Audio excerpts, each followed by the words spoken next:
Live from Atlanta, Georgia, it's the Zach Ballinger Show, where we help you find your direction through passion and purpose. My name is Zach Ballinger. I am your host. Thank you guys so much for joining us today. We have got a special guest. Two quick items of note. We are streaming via YouTube. So if you do have any questions, feel free to enter them into the comment box. We'll make sure to ask our guests as we go live. You guys can always email me, Zach at zachballinger.com. We continually check that every day to make sure and see if there's any questions for guests that are coming on the show. Without further ado, Stephanie, thank you so much for joining the show today. Hi, Zach. Thanks for having me. I'm happy to join and speak to your audience today about filmmaking. Yeah, so I'm excited to learn about your career. So can you tell us kind of what you do as far as career-wise, what's your title, all that good jazz? Sure. I'm a filmmaker. More specifically, I guess at this point, I'm an independent filmmaker, kind of in that emerging category. But I basically produce, I write, and I direct film projects and videos. And so, for a lot of the students out there, or even millennials, I just see a lot of people making films. Phones Yes. have made it pretty popular where you can film and other apps. How did you get started in this particular career? Yeah. Well, my journey is kind of goes kind of global in a sense. I just made a career shift a few years back and I was interested in fashion. So I moved overseas to Paris. And while I was there, I decided to launch a style blog and I was going to fashion shows. And I wanted to do something kind of related to fashion and style advice. And to promote the blog, my boyfriend at the time had a camera, a Canon 5D. So I shot like a little promotional trailer video. And that's kind of the spark that kind of lit the passion. So I planned the shoot, and it was kind of like a photo shoot and kind of showing how the site was going to give you style advice. And I just love the whole process from beginning to end of actually making the video. So coming up with the idea and what we're going to do. I brought in some of my friends from a fashion school I was attending, like a makeup artist, some models and things like that. We set it up, everyone's so excited about it, especially when you're kind of starting out and you just kind of want to get your foot into something. So everyone was just happy to help. The energy was great and exciting. You're being creative. So we shot the video and the apartment I was living in at the time.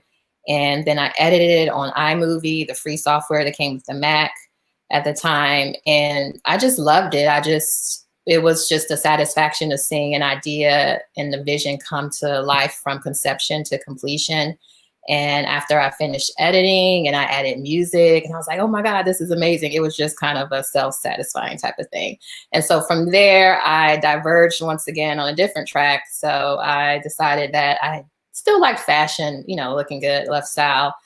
Definitely the visual world and arts are definitely appealing to me, but I have to incorporate video. Like if I was going to do something every day, it was going to be that. So, I came up with this whole fashion film idea that I was going to incorporate into fashion that way. And then as I progressed, because I did not have that background, I decided to go the self-taught route. And it kind of over time just led into me just being a regular filmmaker and wanting to tell other stories.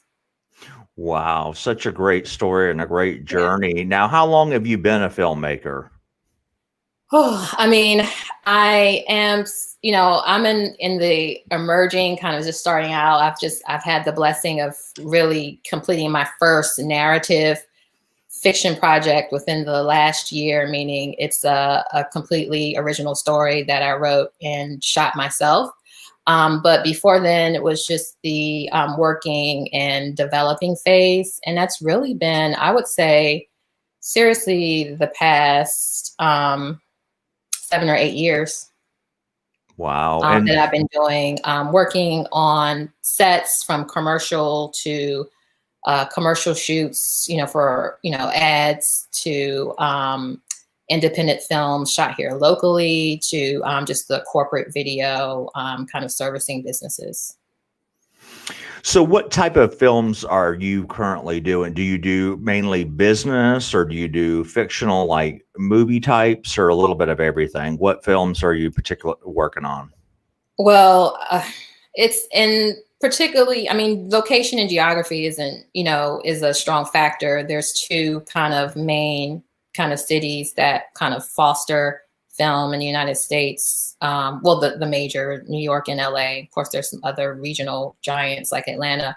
But in the area where I am, like in North Carolina, a smaller regional market, it's going to be a lot of business or corporate video where you have a few established production companies that might get big corporate clients. Like around this area, you might have an IBM that might hire a production company or things like that. But so that's the kind of work that puts food on the table to a certain extent, or just getting hired in the marketing or communications department at a company and contributing to their visual content overall, where that might include video, or I've been hired on contracts, for example, to do a specific video contract for a company. They might do a series, things like that. But I guess in terms of where my passion is and where I'm working towards my day-to-day to be is just creating my own original stories. And so my first short film that I mentioned that I just completed, that's on the festival circuit now, The Black Baptism, that is in the sci-fi fantasy genre. And I really like it. I think I want to stick to it. It's kind of the plot and the storyline is a thriller. And I have some more ideas around that story that I want to build on. So it's going to be in that thriller fantasy space. That's awesome. And, just looking back, what did you dream about? Let's put you in a time portal and take you back in your past, or whether it be third, fourth, fifth grade. Was there a career you dreamed about being? I know you kind of mentioned the fashion. Was it fashion or was it something else?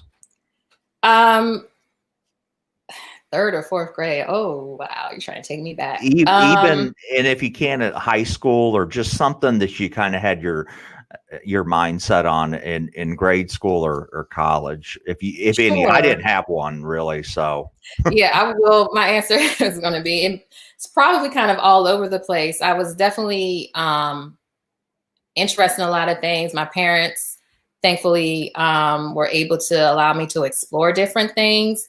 But I would say for a long time, I mean, I went to school for business, and that's my background.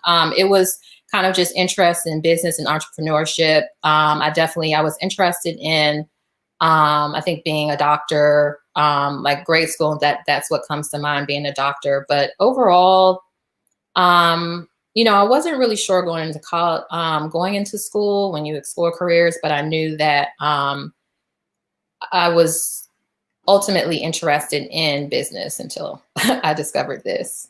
So. And, so I would define this career in the art section, Mm-hmm. I think you would too. What did because I know there's a stigma and a stereotype when you mention anything from acting or filmmaking. Was your family supportive? Was your friends supportive? Did you have any naysayers? Hey, I'm going to be a filmmaker. And they're like, what's that again? So, talk to me about that. Were people mainly encouraging to you, or any pushback that you can remember?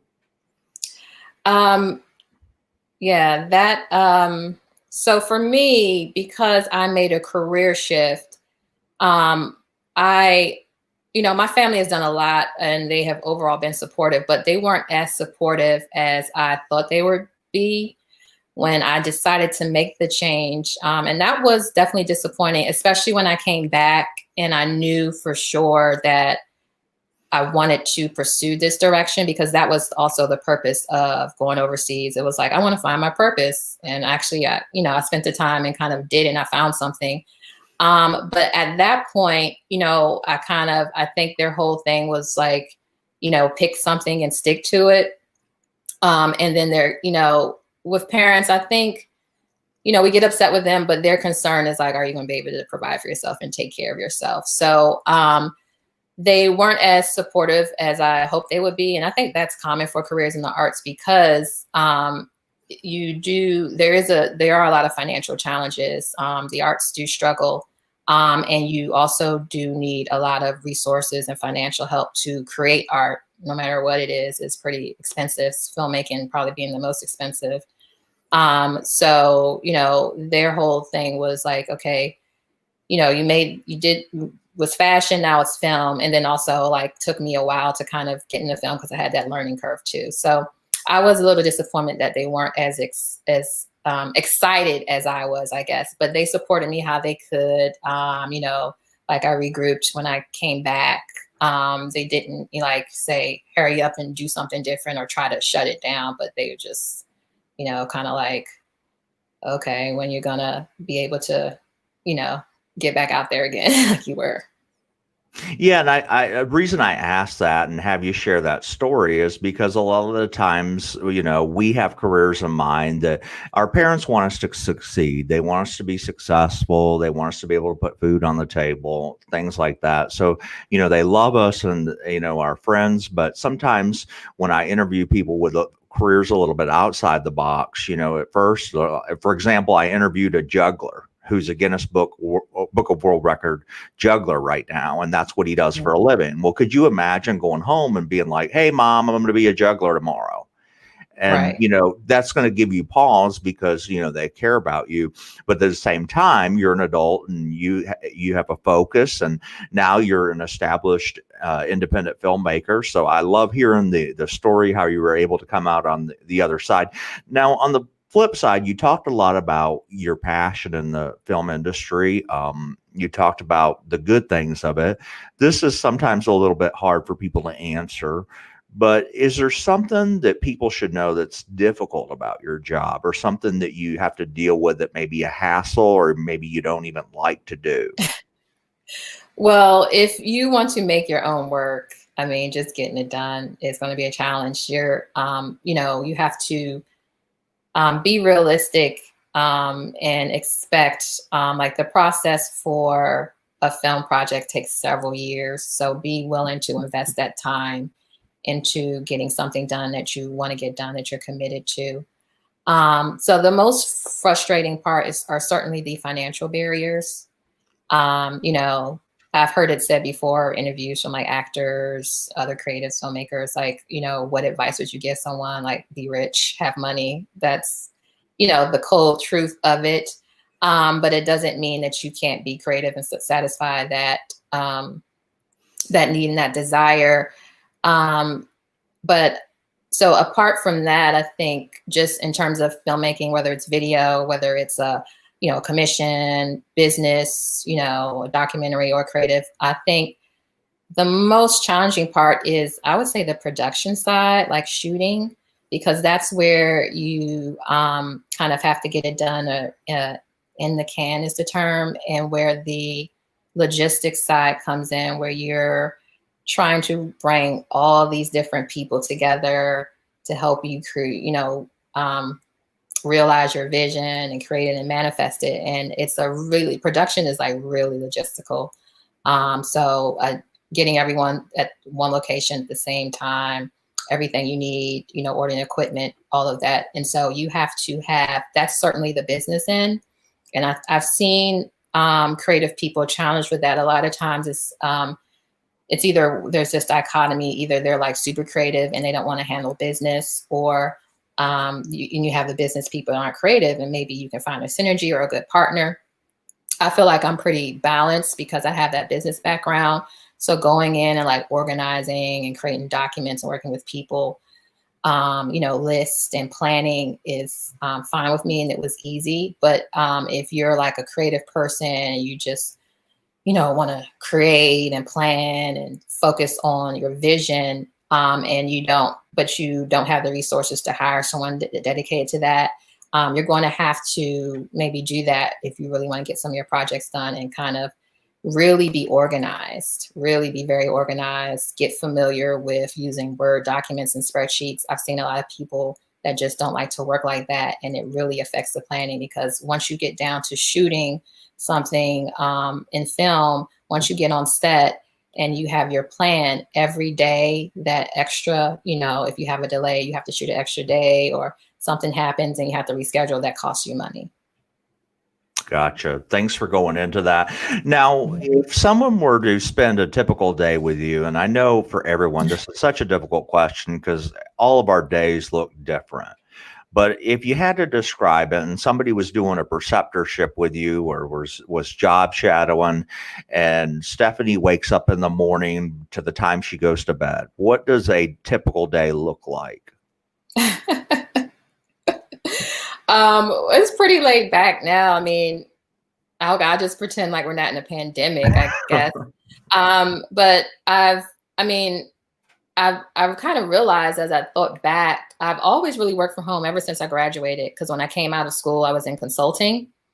So we didn't have any traditional offices. Like you had to reserve a space to go into the regular office.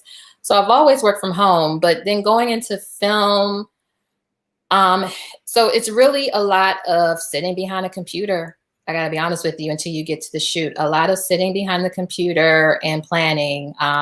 So I recently just got hired to do a documentary for an organization here.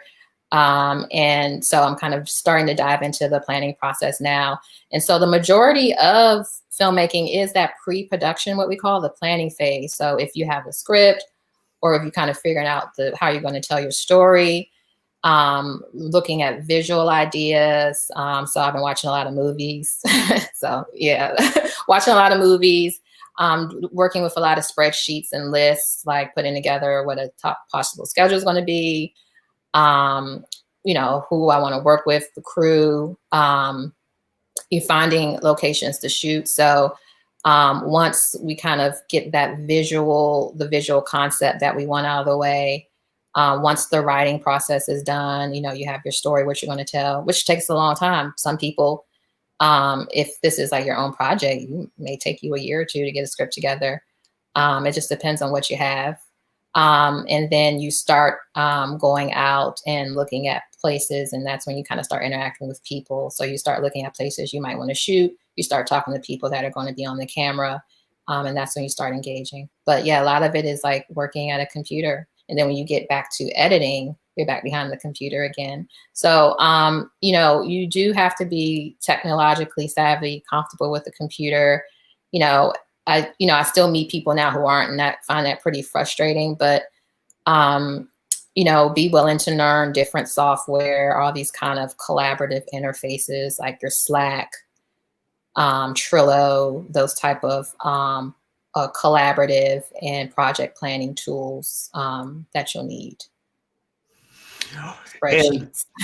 And as far as education, you mentioned that you kind of had that business background. Just for my audience to know, so did you go to college, and what was your major? And then did you take any film classes? Sure. Yes, I attended Drexel University. And my major was business, and I focused on marketing. And so, no, I did not have an interest in film at that time. I hadn't been exposed to it. I wish I had, in hindsight, because I just could have gone over and taken some classes.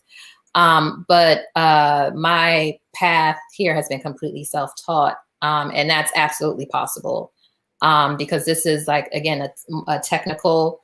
It's a technical field on the behind the camera side. So as long as you do need experience, as long as you can get on a set or work with people and learn, you're good to go. There's a lot of, you know, highly successful self-taught filmmakers, Tarantino, Paul Thomas Anderson, examples.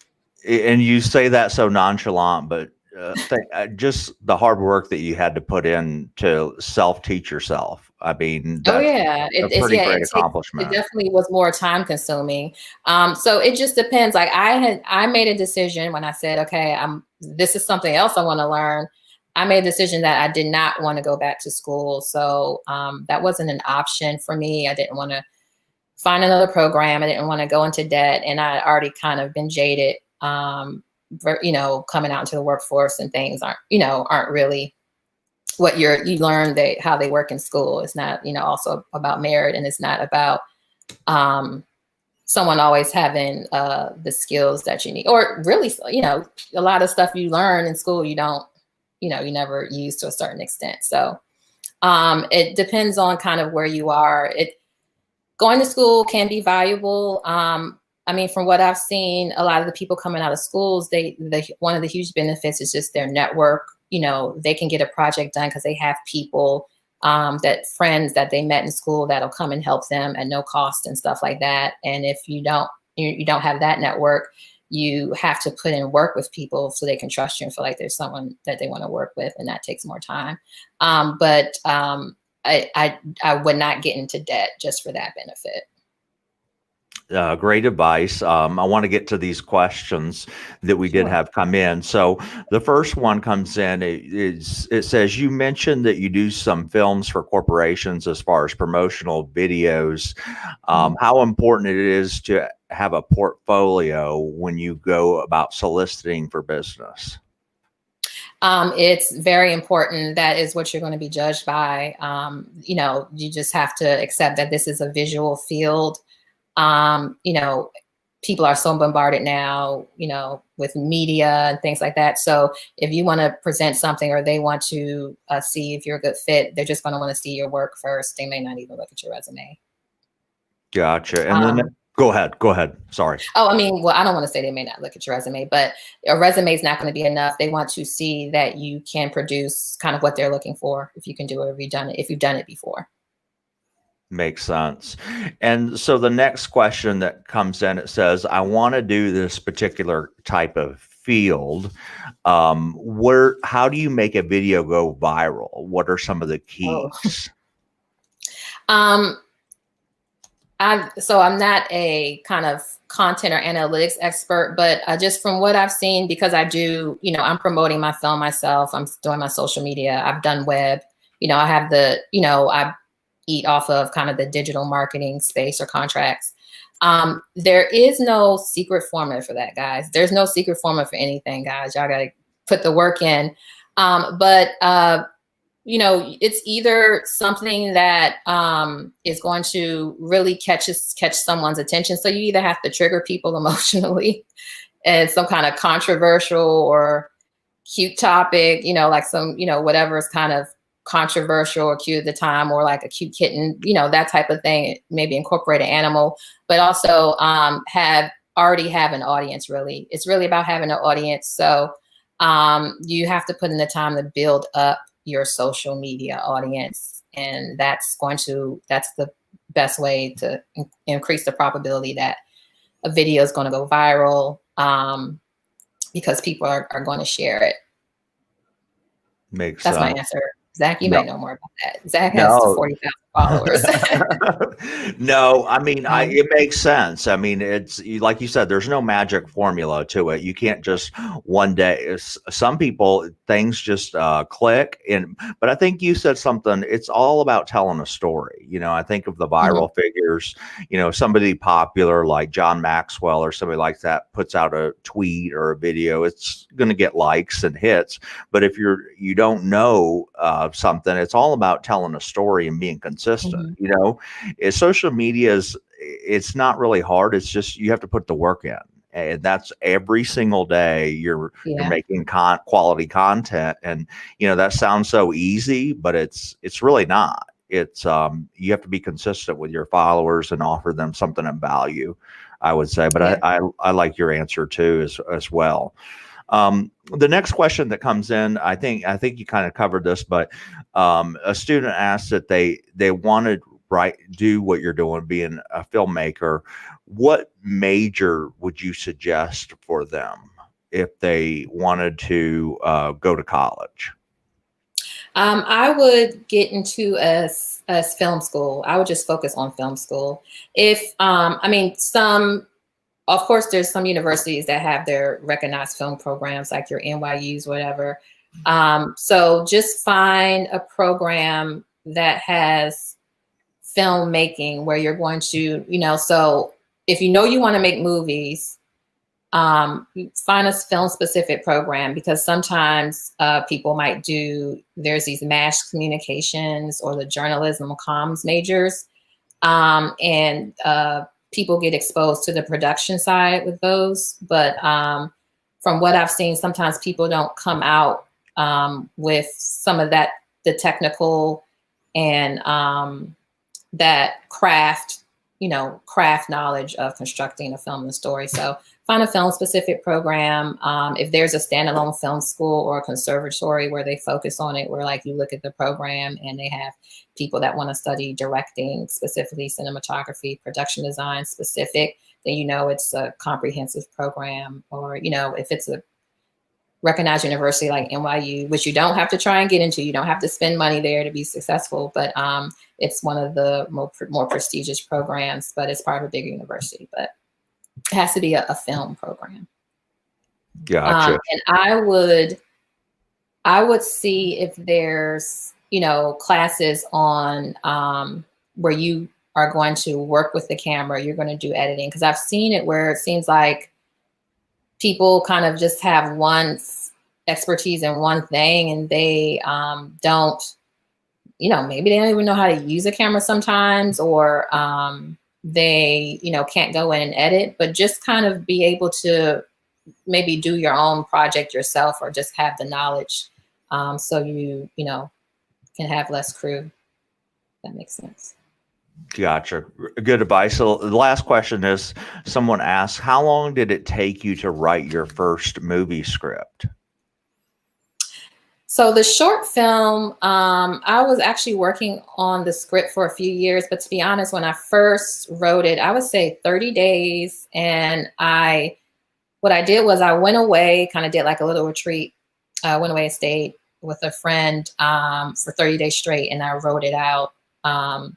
And it was actually, a feature film. And then from there, I got a really rough draft in that 30 days. And then from there, I pulled the short from that and reworked it. So I would say it depends on what you want to write. But, I would say 1 to 3 months, you should be able to get a good solid draft of a feature. For the short, a couple of weeks. It depends on how many pages you want to write. And then from there, you're just revising. It depends on, if you can take criticism or feedback, or, how good you want it to be, reworking it over a year or so. Well, Stephanie, this has been absolutely fantastic for you joining the show, because I think this career is so interesting for me. Yeah, And it's a great career, and you can tell you're very passionate about it. Could you please share with me where they could find? Just let's say somebody's out there listening, they want to listen, they want to either watch your movie or they want to follow you on social media. What's the best way they can get in touch with you? Absolutely. Well, definitely go to the website, theblackbaptism.com. That's the name of the film. So theblackbaptism.com. And the links to all the social media are there. And you can write on the screen here. I don't know if you can see my hand. You can follow @me-in-5D, and our Instagram and Twitter handles will come up. Follow that. And also the Black Baptism on Instagram and Facebook. And please like and follow, subscribe and support if you enjoy film, sci-fi, thriller. Help me build my audience. Absolutely. So what we'll do, Stephanie, we'll put all those links in the bottom of the show, especially for you guys out in the audience. If you want to follow Stephanie, just feel free to follow her. We'll have all of her social media tags there. Again, we know you're very busy. You have a lot of editing and all that great stuff to do, but we really learned a lot, and we can tell that everybody is very engaged. So thank you so much for being a part of the show today. Awesome. Thank you so much. I'm happy to help and share with anyone. And please feel free to email me if you guys have any questions. I wouldn't be here without people just giving me good advice as well. Thank you, Zach. Thanks, Stephanie. Take care. You too.